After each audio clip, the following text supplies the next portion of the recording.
It began on a normal day. There was no warning, no strange sound in the sky, no sign that anything was about to change. People were busy with their lives. Cars moved on crowded roads.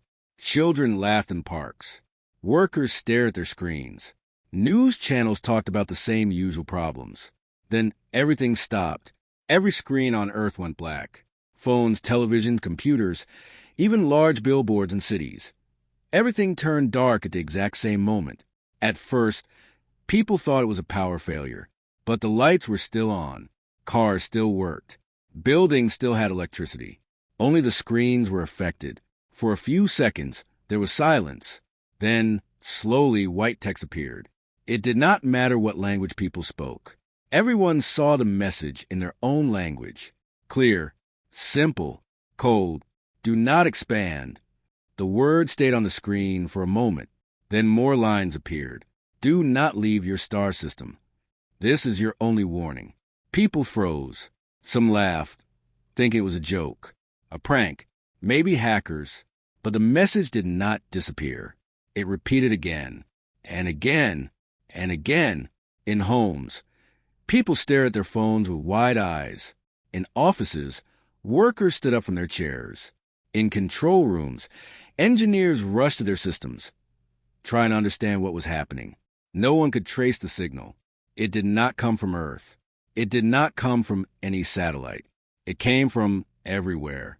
At the same time, deep in a space agency control center, a group of scientists watched the message on a giant screen. One of them whispered, "This is not human." No one disagreed, because no human system could do this. No human technology could reach every device at once, and no human message would be this direct. Military bases around the world went into alert mode. Jets prepared for takeoff. Radar scanned the sky. Defense systems activated. But there was nothing to see. No ships, no objects, no enemy. Only the message. In world capitals, leaders were rushed into emergency meetings. Phones rang without stopping. Advisors spoke quickly, trying to guess what it meant. "Is it a threat?" one leader asked. "Yes," another replied. But from who? No one had an answer. Back on the screens, the message changed. The words faded. Then a new image appeared. A map. At first, it showed Earth.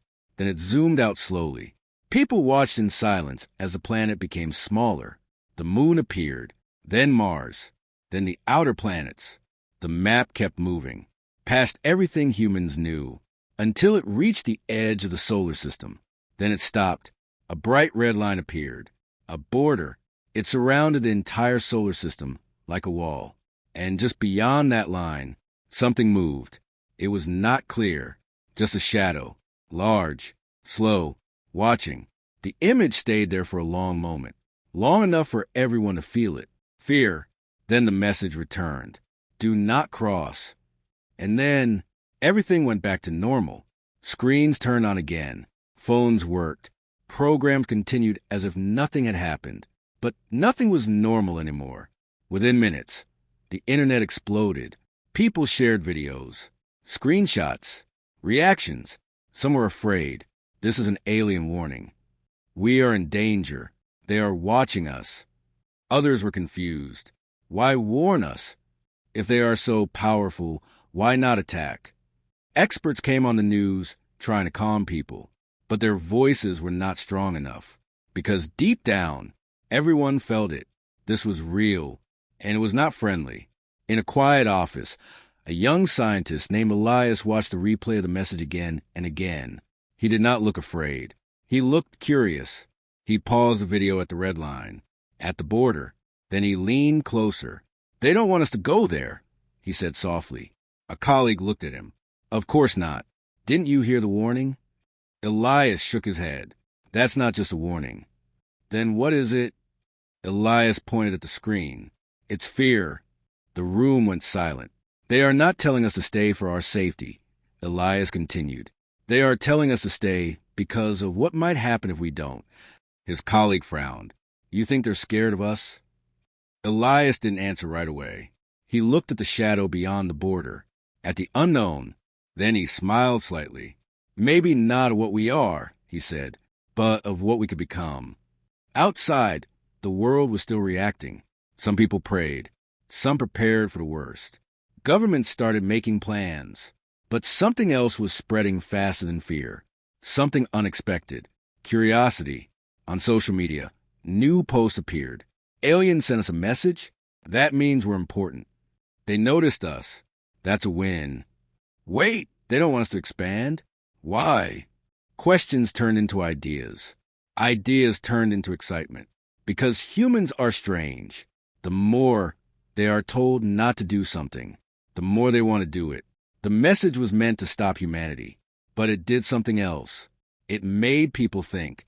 It made them wonder. And most of all, it made them look at the stars in a different way. Not as something far away, but as something waiting. That night, millions of people looked up at the sky. For the first time, it did not feel empty. It felt watched. And instead of turning away, humanity leaned forward. The warning had been delivered. But humans did not see it as a wall. They saw it as a challenge. And deep in space, something was still watching, waiting to see what humans would do next.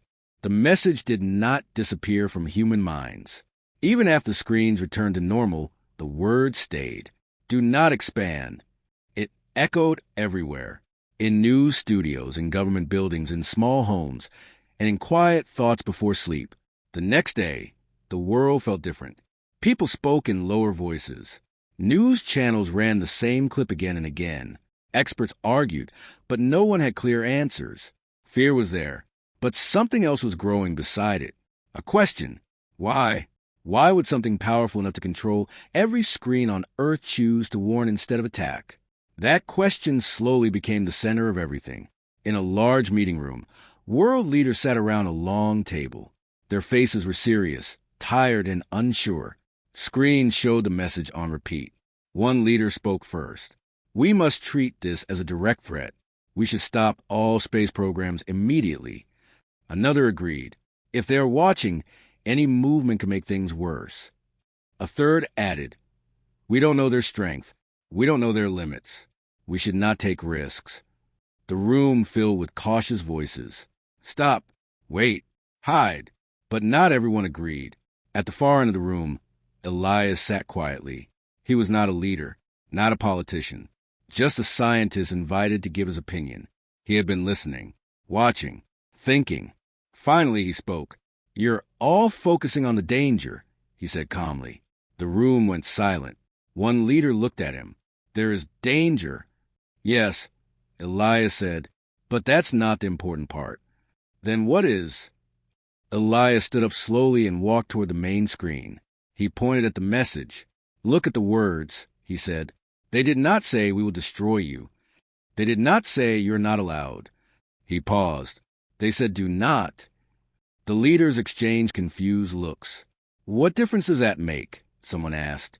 It means they're trying to guide us, Elias replied, not control us.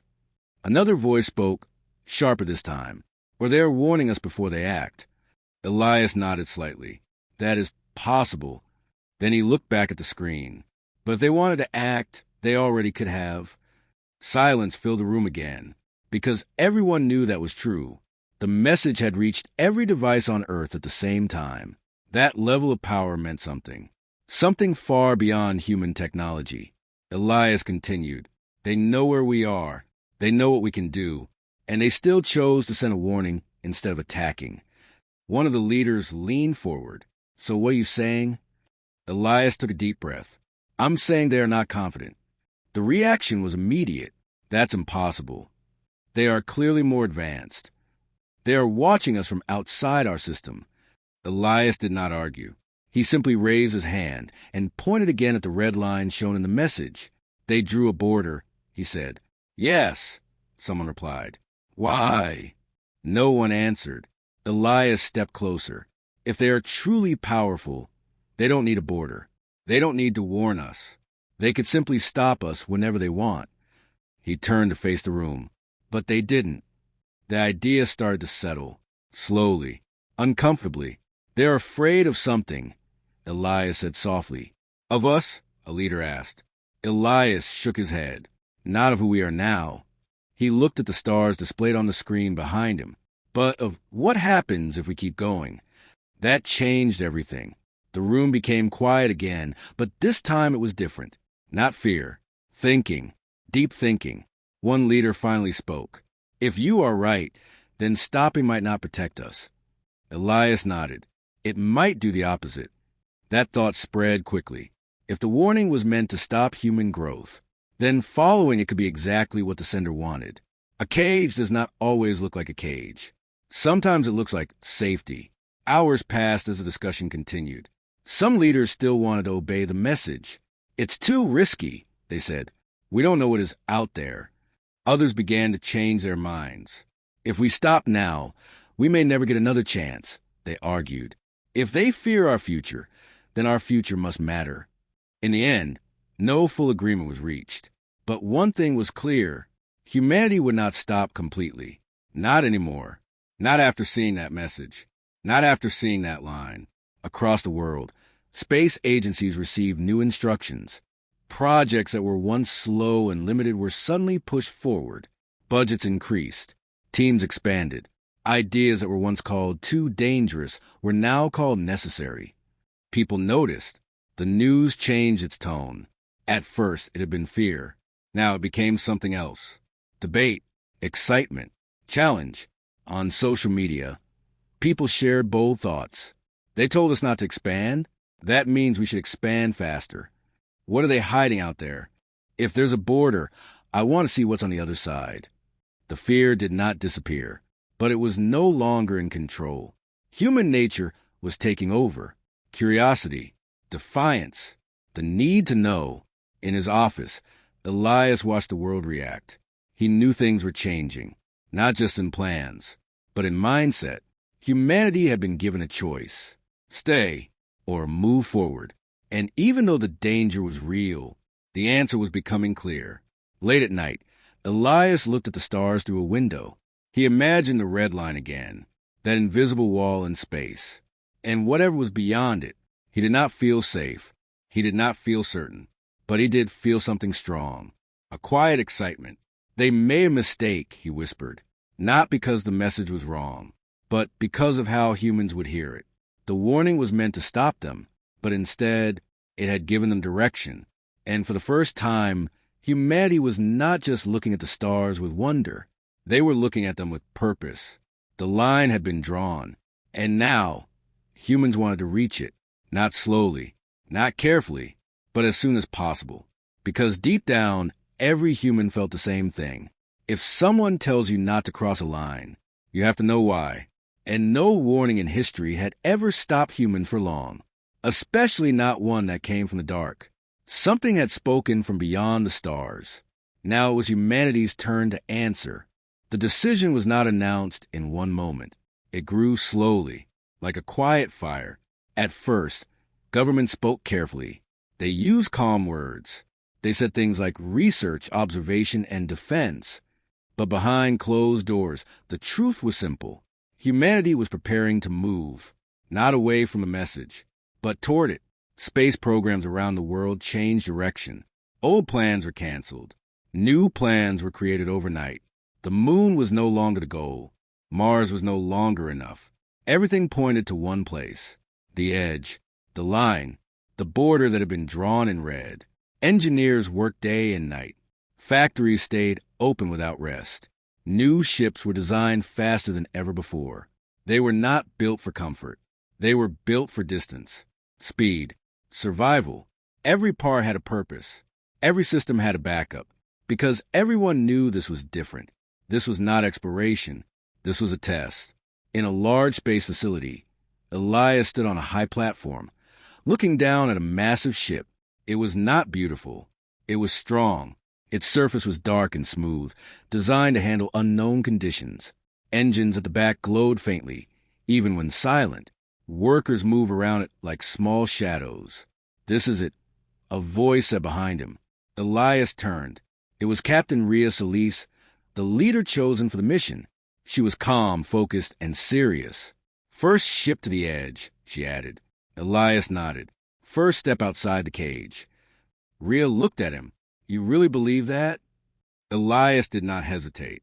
Yes. Rhea crossed her arms and looked at the ship again. And if it's not a cage, she asked, if it's a warning we should listen to? Elias was quiet for a moment. Then he answered honestly. Then we'll find out. Rhea gave a small smile.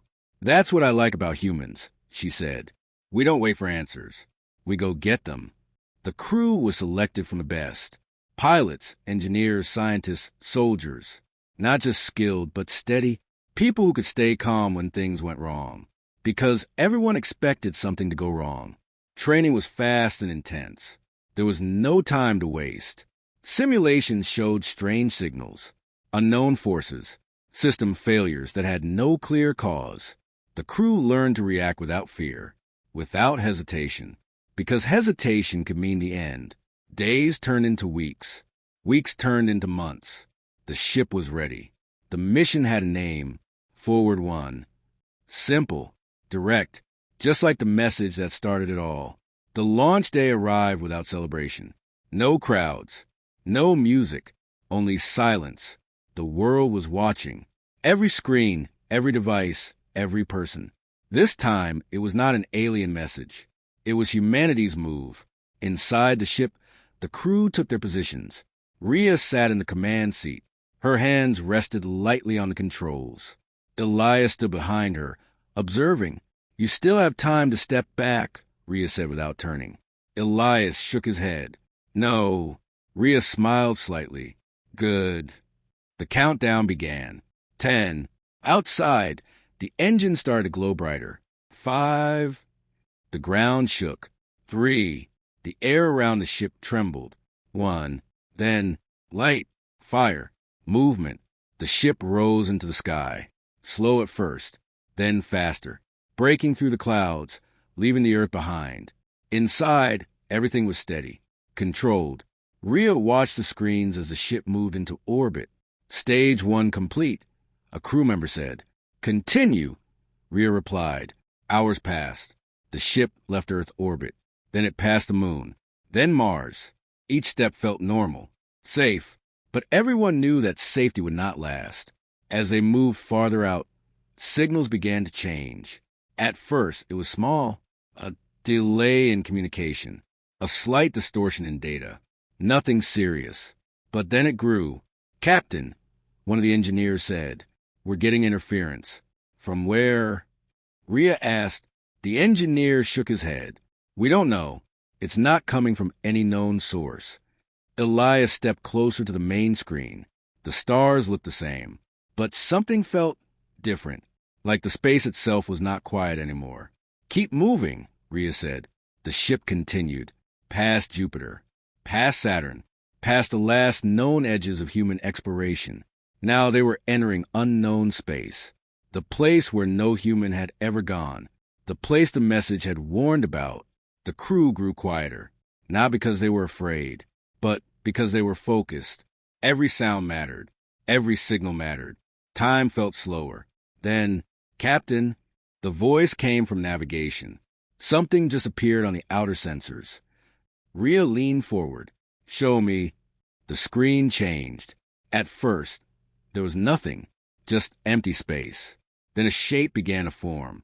Not clear, not sharp, but there, large, too large. It did not move like a normal object. It shifted, like it was not fully there. Distance? Rhea asked. Unknown, the navigator replied. It's not stable. Elias stared at it. His heart was beating faster now. This is it, he whispered. The border was close. The red line from the message appeared on the navigation map. They were almost there. The shape in front of them grew clearer. And then the stars around it bent, like space itself was changing. Captain, I don't think that's a ship, one of the scientists said. Rhea did not respond. She was watching, waiting. The ship slowed as it approached the line. Every system was active. Every sensor was focused. The tension inside the ship was heavy. No one spoke. Then suddenly, a signal. Strong, clear, not from Earth, not from any known source. It came from ahead, from beyond the line. The speakers turned on by themselves, and a voice filled the ship. Cold, calm, Not human. You were told not to come. The crew froze. Rhea did not. She leaned forward slightly. Her voice was steady. And you were heard. A pause. The voice returned. Then why are you here? Rhea looked at the glowing line on the screen, at the unknown beyond it. Then she answered, because a warning is not enough. Silence followed. Heavy, watching, waiting. Then the shape ahead moved. For the first time. And slowly, the path forward began to open. The silence after the voice felt heavier than space itself. No one on the ship moved. No one even breathed loudly. The unknown shape ahead continued to shift, slowly becoming clearer. It was not like any ship humans had ever built. There were no sharp edges, no visible engines, no lights. It looked alive, or at least not fully mechanical. The stars behind it bent and stretched, like the object was pulling space around itself. Captain Rhea kept her eyes forward. Hold position, she said quietly. The ship stopped just before the glowing red line. That invisible border now felt very real. On the screen, the line pulsed softly, as if it was reacting to their presence. Elias stepped closer. This is it, he said under his breath. The edge they warned us about. The voice returned. You have reached the boundary. It sounded calm, but there was something else beneath it. Something like tension. You will not cross, it added. Rhea tilted her head slightly. That sounds less like a warning, she said, and more like an order. A pause. Longer this time. You were given clear instructions, the voice replied. Your kind is not ready. The crew exchanged quick glances. Not ready. Those words stayed in the air. Rhea leaned forward. Ready for what? She asked. No answer came. Instead, the massive shape in front of them shifted again. This time, it changed form. Lines appeared across its surface, glowing faintly. Patterns moved like flowing energy. Slowly, a structure became visible. A front, a direction, something that could face them. It was not just an object. It was watching. Captain, one of the engineers whispered, we're being scanned. Rhea nodded. Let them. Elias looked at the readings on his screen. They're not just scanning the ship, he said. They're scanning everything. Everything. Rhea asked, our systems, our data, even our biology. That sent a quiet wave through the crew. They were being studied. Completely. The voice spoke again. You are different from the others. Rhea raised an eyebrow. Others. Again, silence. Then, they turned back. The voice said, that single sentence changed the mood inside the ship. Other species reached this point? Elias asked quickly. Yes. And they left. Yes. Why? Rhea asked. The answer came slowly. They understood. Rhea's expression did not change. And you think we don't? The shape in front of them grew brighter for a moment, as if reacting. You misunderstand risk, the voice said. Elias stepped forward. Then explain it, he said, because all we received was a message telling us to stop. A pause. Then something unexpected happened. The space beyond the red line changed. Darkness moved, not like a shadow, not like an object, but like something vast and distant. The stars beyond the line dimmed, as if something was passing in front of them, something enormous. Observe, the voice said. The crew watched in silence. The movement beyond the border continued. Slow, heavy, unnatural. It was not coming closer, but it was there, and it was real. What is that? One of the crew whispered. No one answered, not even the voice. For a moment, even it seemed quiet, careful. Then finally, that is why you were warned. The words were simple, but the meaning was not. Rhea leaned back slightly. That doesn't explain anything, she said. It explains enough, the voice replied. Elias shook his head. No, he said firmly. It explains fear, not truth. The shape in front of them shifted again, reacting. You believe fear is weakness, the voice said. Elias did not hesitate. Yes. Another pause, longer, deeper. Then the voice changed slightly, not in sound, but in tone. Fear is survival, it said. Rhea leaned forward again. Then why are you still here? She asked. The question hit harder than expected. Even the crew felt it. If fear meant survival, then why stand at the edge? Why not leave? The answer came slowly. We remain to ensure the boundary is not crossed. Rhea smiled slightly. So you're not just watching, she said. You're guarding. No reply, but the silence was enough. Elias looked at the border again, at the red line, then beyond it, at the moving darkness. You're not afraid of us, he said quietly. The voice did not respond. You're afraid of what happens if we go there, Elias continued. Still no answer. Rhea's smile grew a little. That means one thing, she said. The crew looked at her. It means we matter. At that moment, something changed. Not outside, inside. The fear that had been building slowly began to shift, not disappear, but transform into something else. Determination, curiosity, the same feeling that had pushed humanity forward for centuries. The voice spoke again, stronger this time. You will turn back. Rhea shook her head. No, you will turn back, the voice repeated. Rhea's hands rested calmly on the controls. No, she said again. We won't. The massive shape moved closer. For the first time, the distance between them shrank. The ship trembled slightly as systems reacted. Energy readings spiked. Warnings flashed across multiple screens. Captain, someone began. I see it, Rhea said calmly. The voice came again. This is your final chance. Rhea looked straight ahead, at the unknown, at the border, at whatever waited beyond. Then she spoke clearly. If this is a warning, she said, then you failed. Silence. If this is a threat, she continued, then show it. The tension reached its peak. Every system was ready. Every crew member was focused, waiting for what would happen next. Then, something unexpected. The red line flickered, just for a second, like it was not stable, like it could be crossed. Elias saw it first. Captain, he said slowly, the boundary. I see it, Rhea replied. Her hand moved slightly closer to the control, not pressing anything.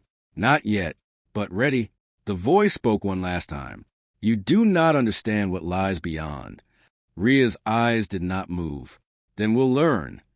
And in that moment, humanity stood at the edge of everything, not afraid, not turning back, but ready to take the next step. The red line flickered again, only for a moment, but that moment changed everything.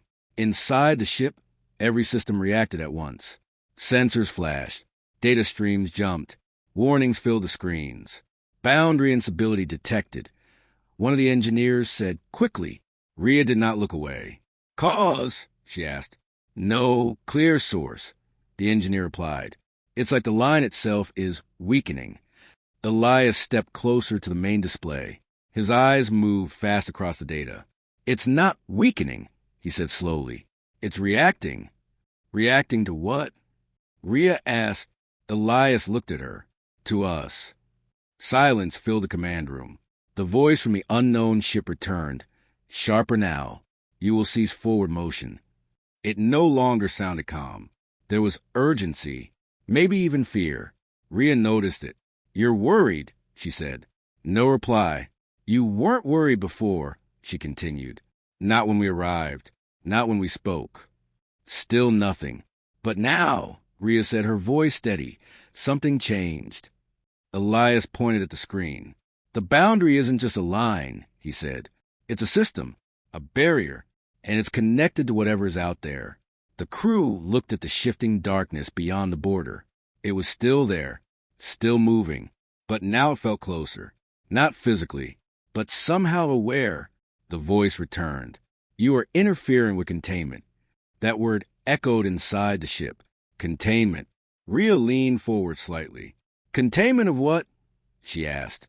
No answer. Elias spoke instead. You're not protecting us, he said. You're protecting yourselves. The massive shape in front of them pulsed with light. You do not understand, the voice replied. Then explain it. Elias said firmly, because right now it looks like you built a wall and you're hoping no one knocks on it. A long silence followed.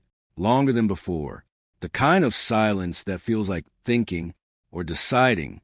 Then, finally, the space beyond the border changed again. This time it was clearer. The darkness moved aside, just a little, and for a brief moment, something could be seen behind it. Not a shape, not a ship, but something vast, endless, like a storm that never stopped. Energy moved in waves, slow and heavy. Light bent around it. Time itself seemed unstable near it. The crew stared in shock. "What is that?" someone whispered. The answer came quietly. "That is what lies beyond." Ria's face remained calm, but her eyes sharpened. "That's not an explanation," she said. "It is all you need," the voice replied. Elias shook his head. "No," he said, "it's not." He stepped closer to the screen, studying the patterns. "That's not just something dangerous," he continued. "It's something contained." The voice did not deny it. That was enough. Ria understood. "You didn't build this boundary to stop us from going out," she said slowly. She paused. "You built it to stop that from coming in." The silence that followed confirmed it. No words were needed. The truth was clear now. The warning was never about humanity expanding. It was about something else escaping. A prison, a barrier, a line that should never be crossed. Elias felt a chill run through him. "How long has it been there?" he asked. "Longer than your species has existed." The voice answered. "And you've been guarding it this whole time?" "Yes." Ria leaned back slightly. "And you expect us to just stay here forever?" "That is the safest outcome," the voice said. Elias let out a quiet breath. "So your plan is to keep every new civilization locked in their own system," he said. "To keep them small." "To keep them alive," the voice corrected. Elias looked at the moving storm beyond the line. "It doesn't look contained very well," he said. The boundary flickered again, this time longer. The red glow weakened, then returned. Ria saw it clearly. "How stable is your containment?" she asked.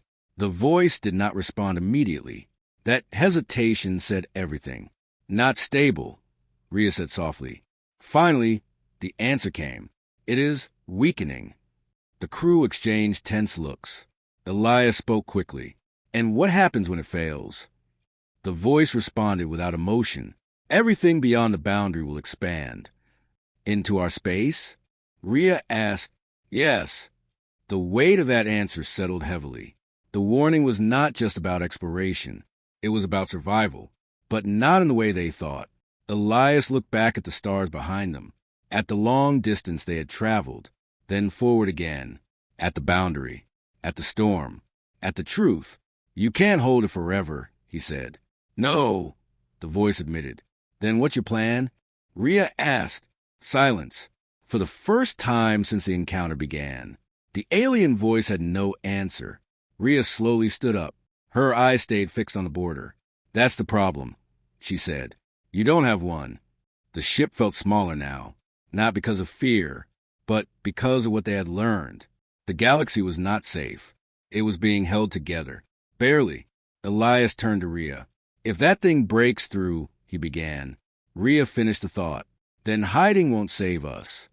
The crew understood. For the first time, the mission was no longer about curiosity. It was about something bigger. "Choice." The voice returned, quieter now. "You must leave. Your presence risks destabilizing the boundary further." Ria looked at the control panel, then at Elias, then at the line. Her voice was calm. "If it's already failing," she said, "then leaving changes nothing." "You increase the risk," the voice insisted. Ria shook her head. "No," she said. "We reveal the truth." The ship moved slightly forward, just a small movement, but enough to trigger every alarm. "Captain," the engineer shouted, "you're crossing the limit." Ria did not stop. "Maybe it's time to stop pretending this wall will hold forever," she said.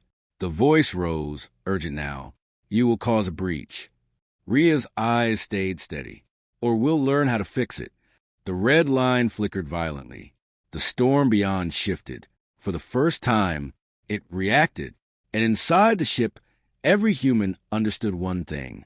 This was no longer just about crossing a border. It was about stepping into a problem that no one had solved. and maybe one that only humans were willing to face. The alarms did not stop. Red lights flashed across the ship. Warning sounds echoed through every room. Systems struggled to keep up with the sudden change. The red line in front of them flickered wildly. It was no longer stable. It was breaking. "Captain, we are at critical threshold," the engineer shouted. "If we move any further, the boundary could collapse." Rhea stood still. Her eyes were locked on the storm beyond the line. It was no longer distant. It was reacting. Slow waves of energy moved closer, like something had noticed them. Something had awakened. Elias felt it too. A strange pressure, not physical, but deep, like space itself was watching them back. "We don't have much time," he said quietly. The alien voice returned, louder than before. "This is your final warning. Retreat immediately." The tone had changed completely. No calm, no control, only urgency and fear. Rhea noticed. "They're scared," she said. "Yes," Elias replied. "Not of us." "Of what comes next?" The voice continued. "You do not understand the scale of what you are doing." Rhea turned slightly toward the main console. "Then help us understand," she said. Silence. Then, "There is nothing to understand," the voice said. "Only survival." Rhea shook her head. "That's where you're wrong." She looked at her crew, at every person who had chosen to be here. They were afraid. Of course they were. But none of them were stepping back. Elias spoke softly. "If the barrier fails, it won't stop at us," he said. "It will spread, system by system." Rhea nodded. "Exactly." She turned back to the line. "So hiding isn't survival," she said. "It's delay." The alien voice did not respond, because there was no argument left. The truth had already been seen. The barrier was failing, and no one had a solution, except, maybe. Rhea took a slow breath. Then she made her decision. "We're not leaving," she said. The crew did not question it. They were ready. "What's the plan?" one of them asked. Rhea looked at Elias. He understood immediately. "The boundary reacts to presence," he said. "It's not just a wall, it's a system." He moved quickly to his station. "If we can understand how it works," he continued, "we might be able to stabilize it." "Or break it faster," someone added. Elias nodded. "Yes." Rhea smiled slightly. "That's a risk we already accepted." The alien voice came again, almost desperate now. "You are not equipped for this. You will fail." Rhea's answer was simple. "Maybe." She paused. "But we try anyway." That answer was something the aliens did not understand. Trying without certainty. Moving forward without guarantees. That was human. The ship moved forward again. Slowly, carefully, it crossed the red line. For a brief moment, everything went silent. No alarms. No voices. Nothing. Then, impact. Not physical, but something else. The entire ship shook as if it passed through a wave. Lights flickered. Systems struggled. "Stabilize." Rhea ordered. Elias held onto his console. "I'm reading massive energy changes," he said. "The boundary is reacting directly to us." Outside, the red line expanded. Not breaking. Changing. It moved around the ship, forming new patterns. Adapting. "Wait," Elias said, his voice filled with focus. "It's not rejecting us." "What do you mean?" Rhea asked. "It's learning," he said. The alien voice went silent, watching. For the first time, even they did not know what would happen next. The storm beyond the boundary shifted again. Closer now, more active. But something strange happened. It slowed, just slightly, as if the boundary was holding. Elias's eyes widened. "It's stabilizing," he said. "How?" someone asked. Elias looked at the data, then at the ship, then at Rhea. "It's using us," he said. The crew froze. "Using us." Rhea repeated. "Our systems, our energy, even our movement," Elias explained. "It's adapting to us and reinforcing itself." Rhea understood. "The boundary was designed for older civilizations," she said. "But we're different." Elias nodded. "We didn't just reach it," he said. "We changed it." The alien voice finally returned. quiet, uncertain. This has never happened before. Rhea smiled. Yeah, she said. We get that a lot. Outside, the storm continued to move, but it did not break through. Not this time. The boundary held, stronger than before, because of them, because of humanity. Hours passed. Then slowly, the energy settled. The alarm stopped. The ship stabilized. They were still there, still alive, and the line was no longer just a warning. It was something new, something stronger. Rhea leaned back in her seat. Status? She asked. Stable. Elias said, for now. Rhea nodded. Good. She looked out at the stars beyond, at the storm that had almost broken free. Then she spoke quietly. We're not done. Back on Earth, billions of people watched the live transmission. They saw the crossing. They saw the chaos. And then they saw the result. Humanity had not turned back. They had stepped forward. And instead of breaking the boundary, they had strengthened it. The message that one said, do not expand, had been answered, not with fear, not with anger, but with action. Years later, this moment would be remembered, not as the day humanity was warned, but as the day humanity chose to act anyway. The aliens would speak of it differently, not with control, not with certainty, but with respect, because humans did something no one else had done. They did not stop at the line. They did not fear what was beyond it. They stepped forward and became part of the solution. In the end, the warning had failed, because humans do not see warnings the same way. They see them as questions, and they always want answers, no matter the risk, no matter the cost. And now, the galaxy was no longer just watching humanity. It was waiting for what they would do next.